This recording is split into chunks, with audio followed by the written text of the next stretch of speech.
¿Qué tal? Bienvenidos a Mesa de Periodistas. En México se debate una reforma contra el nepotismo electoral que impediría en todo caso heredar cargos y que busca que ningún familiar pueda suceder de manera inmediata a otro en un puesto de elección popular. Para algunos, alternancia en el poder, renovación de la política y los políticos, pero en la oposición aseguran que es una iniciativa de dientes para afuera, porque el hijo del expresidente López Obrador, Andy López Beltrán, ya heredó partido y hay quienes lo están destapando como candidato a la presidencia. Y también mencionar, está buscando hacer una afiliación histórica del partido en el poder, Morena. Y precisamente le doy la bienvenida a Ulises Castellanos, director de Zona Cero, Salvador Frausto, director de investigación de Milenio, Michelle Rivera, periodista de Radio Fórmula. Se va a poner bueno el debate porque dudo mucho que nos pongamos de acuerdo. Primero, hagamos una evaluación en todos los partidos, en todos los sexenios hay nepotismo, incluyendo los tiempos recientes, dinastías, familias perpetuadas en el poder. Ulises, y van por más millones de afiliados. Bienvenido. Sí, Joely, hola, ¿cómo están, compañeros? Mira, a mí me gustaría despejar el debate de las personalizaciones. Si lo personalizamos y decimos que esta ley está dirigida para el papá de la gobernadora de Guerrero o porque está el hijo del presidente, nos atascamos en demasiados temas que solamente distraen de lo esencial. A mí me parece que la propuesta de la presidenta contra el nepotismo, así en abstracto, me parece una buena propuesta, me parece una propuesta de profesionalización, si se le puede llamar así, a la actividad política de Morena. Es decir, ya probamos durante prácticamente una década, desde que se aprobó en 2013 o 14 el tema de la reelección de presidentes municipales, senadores y diputados. Y la verdad es que el resultado es que Lili Téllez la vamos a tener 6 años más.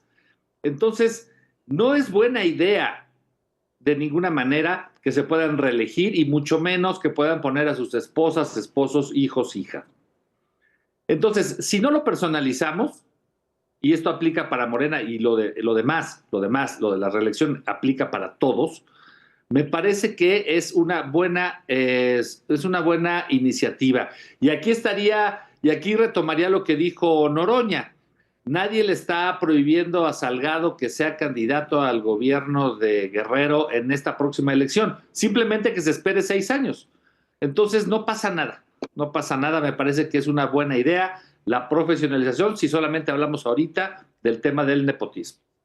Mitch, ¿coincides? Porque efectivamente la presidenta dice, no nos ha ido bien, hemos hecho sondeos con la gente, rechazan la reelección, también es una forma de refrescar la política mexicana. ¿Cómo la evalúas tú?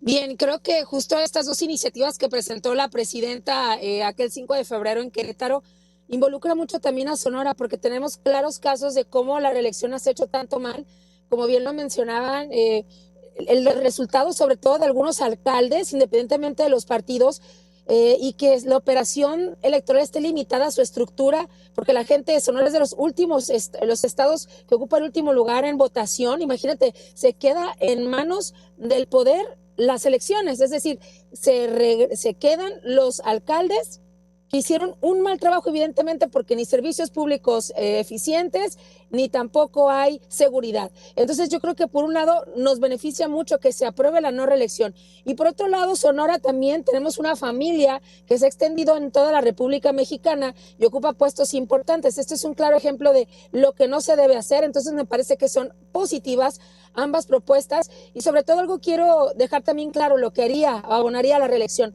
a que gobernadores también suelten el poder y no sean ellos los que decidan quiénes también se van a quedar y perpetuar en el poder en los municipios. Interesante. Salvador, hay diputados y senadores que apoyan la iniciativa de la presidenta, pero también dentro de Morena hay quienes no están tan contentos. Sí, efectivamente es un debate, es el debate de nuestros días, y sobre todo para salirnos un poco de la cosa, el torbellino Trump. Este es el debate político nacional en este momento. Me parece que lo interesante es ver por qué lanza la presidenta Sheinbaum estas iniciativas porque tienen la misma lógica, la del prohibir el nepotismo y prohibir la reelección. Me parece que es para renovar la clase política de un movimiento que ha crecido muchísimo, como nunca antes, solo digamos desde el 29, cuando se funda el abuelito del PRI, que tenía otro nombre, y luego, pero digamos es el origen del PRI, que digamos masivamente se ponen de acuerdo las castas ganadoras de la Revolución Mexicana en lo político y hacen un partido monolítico. Desde entonces no veíamos un fenómeno como el de Morena, que arrasa del 18 para acá, tiene 25 gubernaturas, mayoría en Senado, diputados, seguramente van a lograr esto de los 10 millones de afiliados. Entonces, hay demasiada gente dentro del movimiento político a la cual hay que darle espacios, y en la medida en la que se mantenga la reelección y el nepotismo, no hay manera de darle respiro. Hay un análisis muy interesante de Viri Ríos que dice que Morena en muy poco tiempo es la tercer casta dinástica de la historia de México, solo superada por el PRI, no recuerdo, y el PRD en su momento. Entonces, sí, hay muchas familias que tienen el control. Ahora hay que diferenciar una cosa. También hay que ser responsables con la gente que hace su propia carrera política. ¿Cómo se le hubiera negado, por ejemplo, a los hijos del ingeniero Cuauhtémoc Cárdenas participar en política? Eso me parece un despropósito. En el caso de Andy López Beltrán, me parece que es un político con fama de habilidades políticas importantes, lo demostró en el Estado de México. En varias etapas.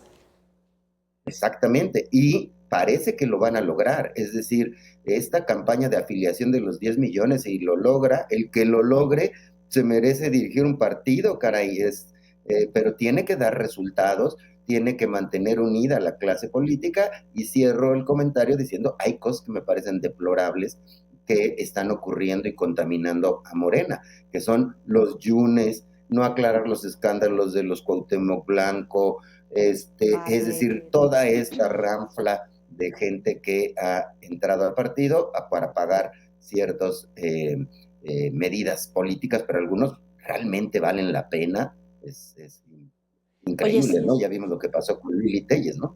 Salvador, bien decías, el que logre afiliar a 10 millones y hacer crecer aún más un partido como Morena, que pasó de 4 a 24 gobiernos con 2 presidentes, en fin, por una cantidad a nivel local, estatal y federal, tendría derecho a tener un partido. El tema es que el hijo del expresidente ya tiene un partido, ya heredó el testamento político, y hay quienes lo destapan desde ahorita.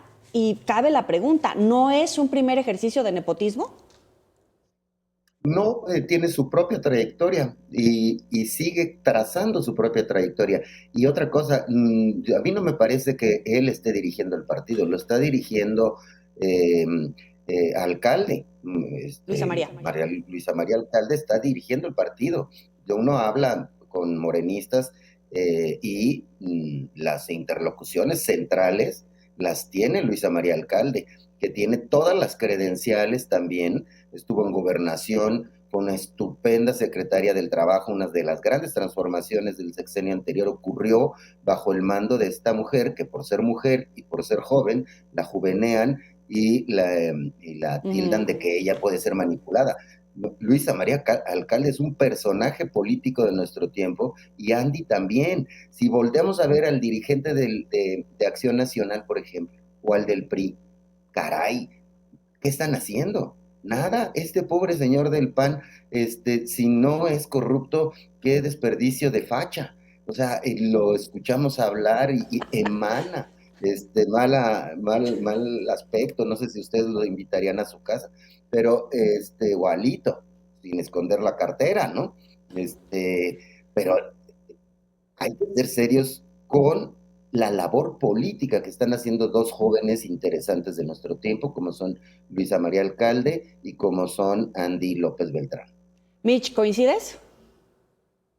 Bueno, de cierta manera sí, con la trayectoria de Luisa María Alcalde me parece igual el mismo problema que viven muchas mujeres por ser jóvenes y por ser mujeres, obviamente.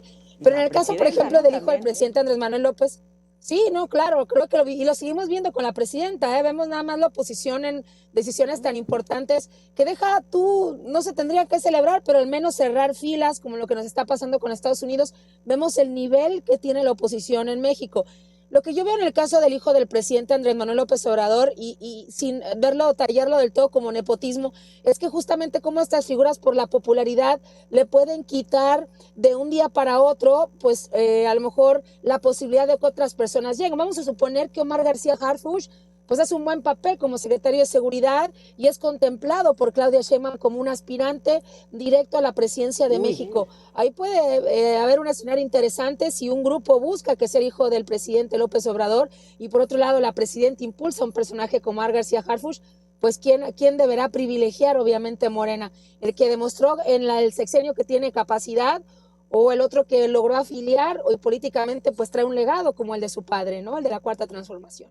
Buenísimo, buenísimo este punto. Se los dejo sobre la mesa, ¿no? Si efectivamente este proceso de afiliación, este objetivo, también puede ser una manera de comenzar a fragmentar a las corrientes dentro de Morena. Ya vimos lo que pasó solamente por la foto con Yunes en Veracruz, y puede suceder, como dice Mitch, Ulises. Sí, mira, el tema es que nos encanta en México futurear y otra vez estamos volviendo al tema de los apellidos y demás. Estamos a 4 meses del inicio de este gobierno y yo me esperaría los resultados. Si vamos a futurear sobre el 2030, ok, claramente Harfuch puede ser un precandidato por ahí visible y también puede serlo el propio hijo del presidente y también puede ser cualquier otra persona que está ahorita en el poder en Morena. El tema es cómo llegan al 2027, cómo cruzamos la frontera del 2027. Si Harfuch hace un buen papel, si disminuye el problema del narcotráfico, si baja el número de homicidios, si se detiene la producción del fentanilo, si tiene cartas credenciales para ser candidato, será un fuerte aspirante a la presidencia. Si Andy López Beltrán afilia a 10 millones de militantes en Morena, si construye buenas candidaturas para ganar las gubernaturas del 2027, Bien. Si todos ellos suman a su carrera política, a su trayectoria, eficacia, pues vamos a tener de dónde escoger candidatos. ¿De acuerdo? Solo quiero dar un dato respecto a los 10 millones a los que aspira Morena. En la revista Proceso hicimos un reportaje en los 90s, finales de los 90s, de cuánta gente estaba afiliada y trabajaba para el PRI cuando gobernaba Zedillo. Y llegamos a 10 millones de mexicanos. Había 10 millones de mexicanos trabajando o militando en el PRI. Lo que aspira Morena es precisamente esa cifra. Con esos datos nos quedamos y volvemos al debate sobre si viene una fragmentación de Morena por Veracruz, por Durango o lo que venga. Ya volvemos. En las elecciones que se van a vivir este año en Veracruz y en Durango para empezar. Sí, una gran observación, Joely, en el sentido de que el gran reto de Morena es no dividirse. Es decir, la oposición está tan herida, tan desdibujada, extraviada, que el gran reto, la oposición a Morena está dentro de Morena. Es decir, se necesita talento desde el partido y desde la Secretaría de Gobernación para mantener unido a un movimiento. Y para eso hay que ver qué es y qué no es Morena, por ejemplo. Me parece que parte del análisis de los analistas de derecha o neoliberales es que no entienden qué es Morena. Morena no es un partido socialdemócrata. Morena no es un partido de izquierda ideológica. No es ni siquiera un partido cuyo principal eje sea las ideas progresistas que estuvieron muy fuertes en la Ciudad de México. Hay militantes de izquierda progresista, de izquierda socialdemócrata, pero ¿qué sí es Morena? Morena es un partido de centroizquierda popular. Algunos le quieren decir populista, no, es de centro-izquierda popular. Si vemos sus postulados, se deben al talento enorme que tenía López Obrador para entender lo que el pueblo quiere. Él lo recorrió y lo entiende. Y Claudia está mostrando que entiende lo que quiere el pueblo. Por ejemplo, en el sexenio pasado, 2 cosas polémicas solo para el 27% que votó por Xochitl. Guardia Nacional. La gente quería Guardia Nacional. El 70% de los mexicanos quieren Guardia Nacional y ven bien al ejército. Reforma judicial. El 65% de la gente quiere reforma judicial y los analistas de centro derecha, derecha y neoliberales dicen, no, eso es acabar con la democracia. No, la gente quiere eso. Reelección. La gente no quiere reelección. Nepotismo. La gente no quiere nepotismo. Estas 2 reformas le van a dar a Claudia mucho más popularidad porque son reformas populares. El pueblo las quiere. El talento de Morena, como es centro izquierda popular, está en escuchar al pueblo e impulsar esto, mientras el 27% sigue diciendo locuras que solo los escucha el 27%. Mitch, ¿coincides en esta parte y las consecuencias que puede tener en Veracruz y en Durango, ¿no? Ya, por ejemplo, la gobernadora de Veracruz dice, hey, hay que ponerle un freno a esta situación, no puede entrar cualquiera al sí porque sí, y es en la primera jornada, ¿no?, de esta campaña de afiliación. Yo creo que durante campaña la ahora presidenta Claudia Sheinbaum demostró que mientras le sumen al movimiento y sean leales, como pues seguramente ya para muchos lo son los Yunes, pues no importará los personajes, o no todos, insisto, los que se vayan sumando a Morena, ni más si hay también pues mucho que empujar. Ahora, también coincido con lo que mencionaba Ulises, muchos seguramente que forman parte de las estructuras gubernamentales en los estados y que no eran parte de Morena, buscarán en este método natural también de afiliarse y acompañar a los que ganan y van ganando como una manera también de mantenerse tanto en sus labores o en sus trabajos en la estructura gubernamental, que al final hay que aceptarlo, son los que realmente salen a trabajar también el día de las elecciones y aportan pues una gran cantidad de votos. Yo creo que sin duda sí hay que poner atención a lo que dice Rocío Nale, también si bien son los 2 estados clave en elecciones, pero también hay que ver muy de cerca lo que dice Oaxaca, porque al final son de los estados que más número de votantes tienen, ¿no? Y son de Morena, y habrá que ver si jalan con la presidenta o jalan con sus gobernadores, que tienen unas opiniones pues muy distintas a lo que la presidenta puede plantear. Pero como bien lo mencionan, está proponiendo iniciativas que a la gente le gusta, entonces la batalla realmente, coincido con ustedes, se da al interior de Morena. Yo creo que la oposición no le da para colarse en las próximas elecciones, ni a Movimiento Ciudadano tampoco todavía. Y vienen más partidos políticos, algunos que están igual, ¿no? Del PAN, del PRD, que están del PRI, tratando de fundar otros partidos políticos, pero es más o menos el mismo discurso. Tienen... Sí, Mitch. Por ahí decían, incluso, si me permites brevemente nada más comentarlo, he escuchado a algunos especialistas mencionar que la única dosis que puede de cierta manera comenzar a ganarle espacios a Morena es un partido de ultraderecha, y de ahí vemos a gente como Ricardo Salinas retomando los dichos de Donald Trump y dándole cabida a un personajazo como Eduardo Verástegui, creyendo que este extremo es lo único que puede llegar en algún momento a pegarle a Morena. Yo lo dudo mucho en corto plazo, sinceramente. Personajazo, como el que menciona Mitch, Ulises, ¿tiene chance en la vida política mexicana para hacerle un daño, quitarle a algunos electores a lo que está haciendo Morena? No, de ninguna manera. Ya vimos lo que pasó con Verástegui. Ni siquiera juntó firmas para ser candidato. No, yo les diría a los que están emocionados con Trump, y les recordaría que el experimento Trump termina en el 2028. Es decir, para cuando estemos en elecciones federales, para el 2030, Trump ya habrá sido historia. Ajá. Y no sabemos cómo va a terminar Trump. Entonces, todos los que están entusiasmados ahorita, tanto en México como en Argentina y en el propio Estados Unidos, tienen que comprender que les quedan 4 años. O sea, Claudia Sheinbaum va a gobernar más allá de Donald Trump, y este país va a ir a elecciones federales en el 2030, en la era post-Trump. Entonces, yo no me entretendría en eso. A mí me parece que, volviendo al tema central de tu pregunta respecto del pragmatismo dentro de Morena, me parece que también hay una disyuntiva falsa, es decir, ¿se va a dejar o no se va a dejar entrar nuevos militantes? Esa ha sido la historia de Morena. Es más, la historia del PRD antecedente de Morena. Simplemente los dos líderes de las cámaras, Adán Augusto y Ricardo Monreal, vienen del PRI y ya nadie piensa en eso. Ahora, a ellos sí los quieren, pero no quieren a los nuevos del PRI o a los nuevos del PAN. No, el pragmatismo por supuesto que tiene límites y por supuesto que no se trata de desplazar a nadie, pero la verdad es que también tiene que pagar ciertos costos el partido. No es poca cosa el voto número 86, 87 que les dio Yunes, no es poca cosa. Les dio la posibilidad de que haya una reforma judicial.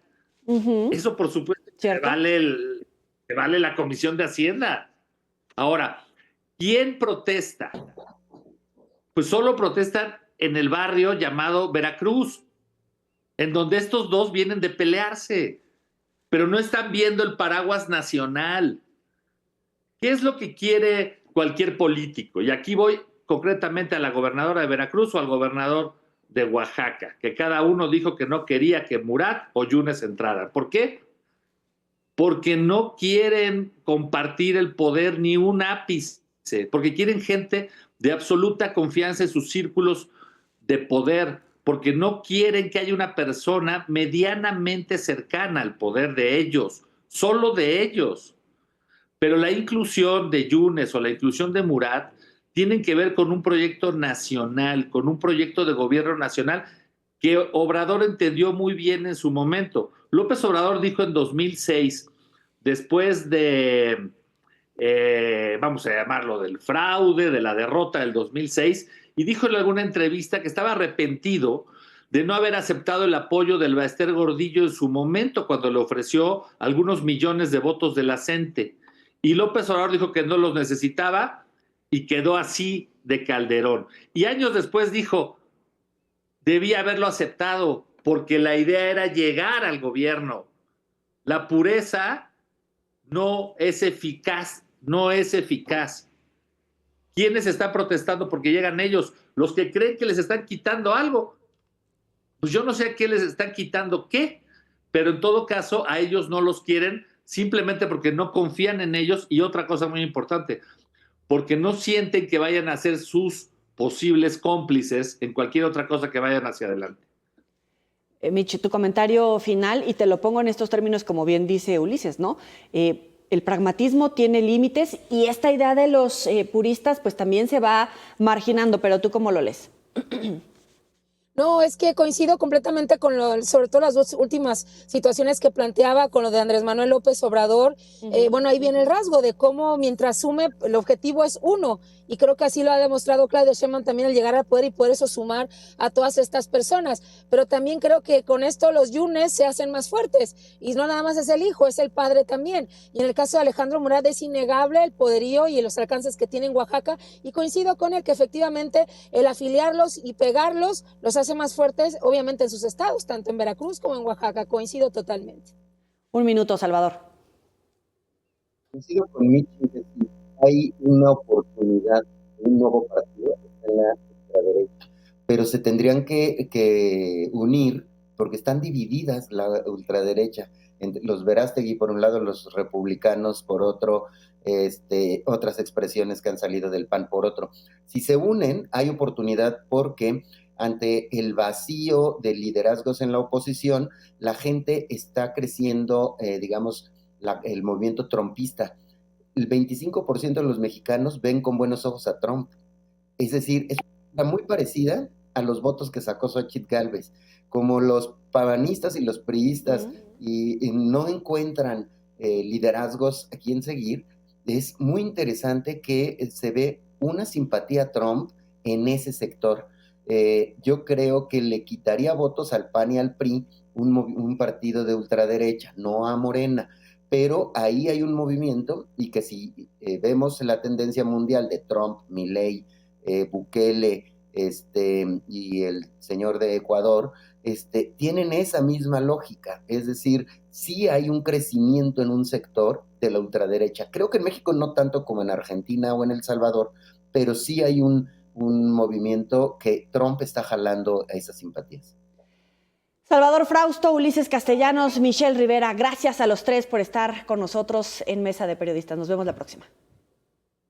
Un placer.